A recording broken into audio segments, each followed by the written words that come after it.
मौलाना सरदार अहमद साहब रहमतुल्लाह अलैह के पास ना एक बूढ़ी अम्मा अपना बेटा छोड़ गई।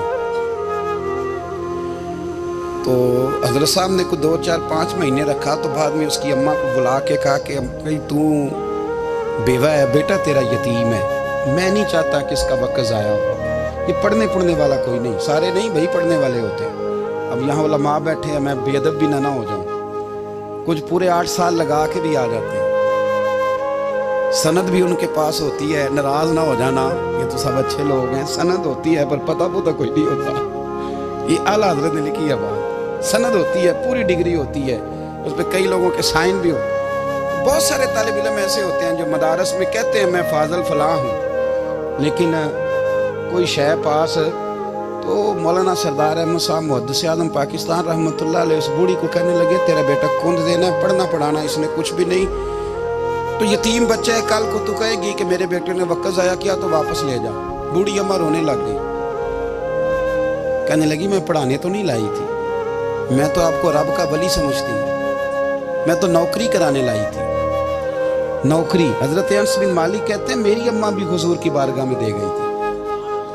हुजूर की बारगाह में ये नहीं कहा था कि या रसूलल्लाह पढ़ा दें, हाँ हाँ मैं जिम्मेदारी से बात कर रहा हूँ।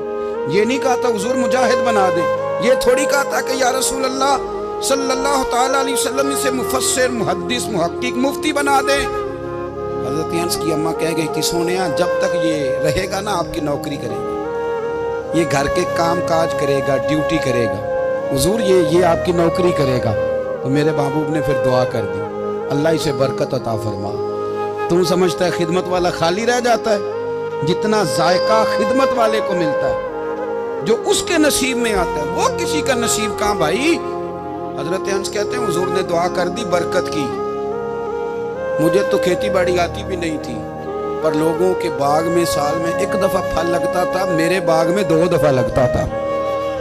हुजूर ने दुआ कर दी अल्लाह इसे औलाद दे।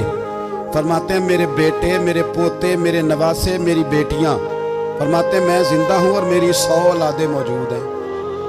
परेशान हो गया 100 सुन के बच्चे 2 ही अच्छे, 100 औलादें मेरी मौजूद हैं। हजरत अनस भी मौलाना सरदार अहमद साहब के पास ना छोड़ गई बच्चा, कहने लगी हजरत जी मैं को पढ़ाने के लिए थोड़ा छोड़ गई हूँ, मैं तो इसलिए छोड़ के गई हूँ कि आप मेहरबानी करें, खिदमत कराएं। हजरत जी कहने लगे कोई ऐसा काम ही नहीं, खिदमत वाला क्या कराऊं। कहने लगी पट्ठे पवा लिया करो जी। उन लड़ पेंदे ने, कहने ने बच्चे काम कर दें मदरसे। हालांकि अब कहाँ बच्चे काम करते हैं, अब तो गुजर गया दौर, अब तो बच्चे काम कराते हैं। अब बच्चे भी नाराज हो रहे हैं, घूर घूर के देख रहे हैं। सही कह रहा हूँ आपको, बच्चे काम कराते हैं, बच्चे कहाँ काम करते हैं। कहने लगी ये चारा डाले करेगा आपकी भैंसों को।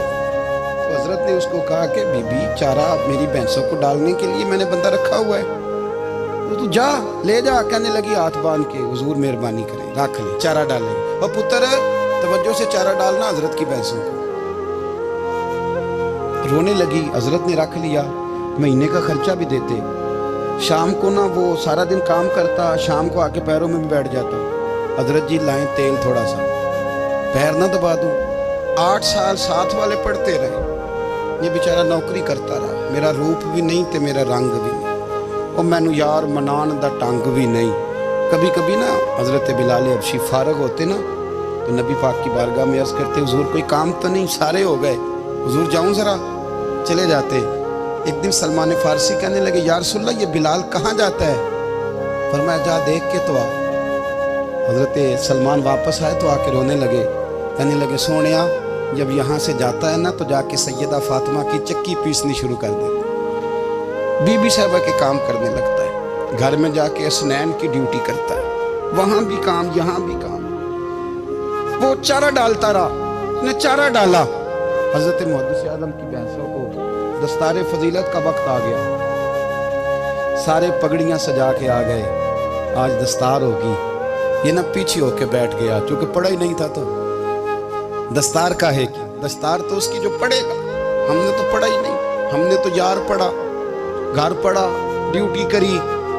हजरत मुहद्दिस आज़म रहमतुल्लाह अलैह के यहाँ जब ऐलान होने लगा ना कि अब दस्तार होगी, तो हजरत ने पहला ऐलान उसका फरमाया।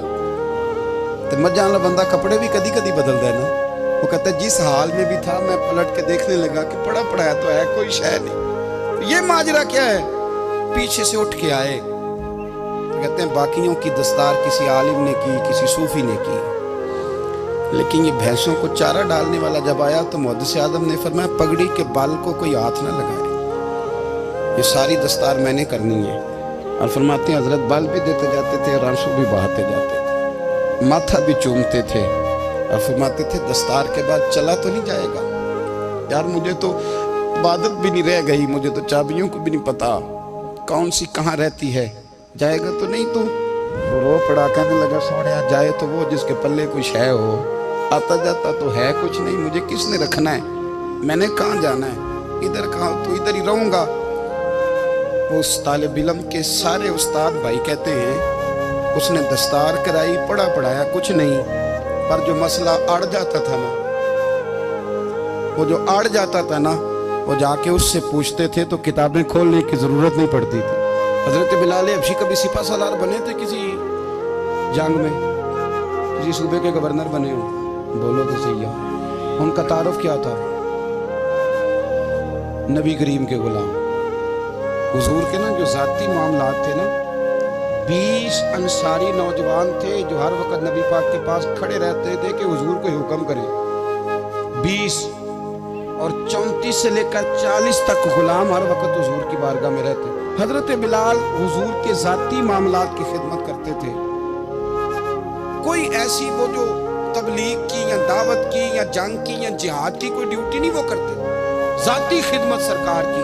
حضرت عمر فاروق وہ شخص ہے کہ جنہوں نے کبھی کسی بندے کو خاطر میں نہیں لایا, لیکن جب حضرت بلال آتے تھے نا تو جناب عمر اٹھ کے کھڑے ہوتے تھے, کرسی چھوڑتے تھے اور پھر ایک نعرہ لگاتے تھے, کہتے تھے یا بلال انت سیدنا, بلال تو ہمارا سردار ہے یار, تو ہمارا. یعنی عشق کا ذوق پورا کرنا انہیں بھی آتا تھا. اس لیے میرا مشورہ ہے, میری رائے ہے, اور جو میرا حکم ماننے والے ہیں ان کے لیے میرا حکم ہے کہ ذوق نہ کبھی بھی خراب کرنا, کبھی بھی نہ ذوق نہ خراب کرنا, اپنا لطف. میں نے کئی دفعہ, میں پہلی دفعہ مدینہ شریف حاضر ہوا تو ایک بابا جی میرے آگے آگے تھے, تو ان کو نا دھکے مار رہا تھا. وہ سامنے کھڑے ہوتے ہیں نا, اللہ خیر فرمائے, اپنی اپنی ڈیوٹی ہے نا, ان کی بھی ایک ڈیوٹی ہے نا جی. تو وہ دھکے مار رہا تھا تو بابا اسے کہہ رہا تھا تیری خیر ہوئے پہرے دارا, روزے دی جالی چوب لین. انہیں پھر دھکا ماریا تو پھر ان کہا تیری خیر ہوئے پہرے دارا. میں نے, وہ بالکل ان پڑھ بابا جی تھے, پر مجھے انہوں نے بہت بڑی بات سمجھا دی, میں نے ان سے بڑا سیکھا. تو دوستو آج کے لیے اتنا ہی. اگر آپ کو ویڈیو پسند آیا ہو تبھی اس ویڈیو کو ایک لائک کرنا, اور کمنٹ میں ضرور بتانا ویڈیو کیسی لگی. میں کوشش کروں گا اس سے اور اچھی ویڈیو بنانے کی. تو چلو پھر ملتے ہیں نیکسٹ ویڈیو میں, تب تک کے لیے بائے.